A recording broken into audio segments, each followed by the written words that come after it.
এই পারিশ্রমিকতা একজন দলীয় লেখকের সংসার চলতে পারে না। তাতে করে কি হচ্ছে, তারা ইচ্ছা মতো নিজেদের মতো করে পারিশ্রমিক দিচ্ছে, একটা বিশৃঙ্খল অবস্থা। সবচেয়ে বেশি অভিযোগ আসে এই দলীয় লেখকদের নিয়ে। স্যার, আপনার কাছে আবেদন জানাই তাদের একটি যুগোপযোগী পারিশ্রমিক ঠিক করে দেওয়ার জন্য, যে বর্তমান বাজার ব্যবস্থার সাথে দ্রব্যমূল্যের যে উদ্যোগ হচ্ছে সেগুলোর সাথে মানানসই একটি পারিশ্রমিক ঠিক করে দেওয়ার জন্য আপনার কাছে সবিনয় অনুরোধ জানাই। আর আরেকটি বিষয়ে কথা বলবো, সেটি হলো নকল নবীদের চাকরির ব্যাপারে। আমরা যারা মাঠ পর্যায়ে কাজ করি স্যার, এই নকল নবীজ গুলো খুব দুর্দশার সাথে জীবনযাপন করে।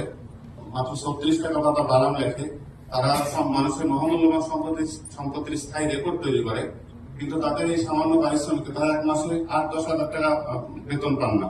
তো তাদের চাকরি স্থায়ীকরণের ব্যাপারে তারা দীর্ঘদিন আন্দোলন করছে।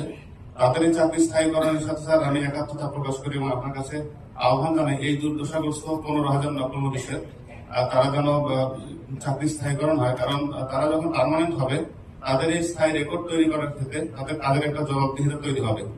এখন তারা অস্থায়ী ভিত্তিতে কাজ করে, তারা বালামে স্থায়ী রেকর্ড তৈরি করছে, কিন্তু তাদের জবাবদিহিতা একেবারে কম।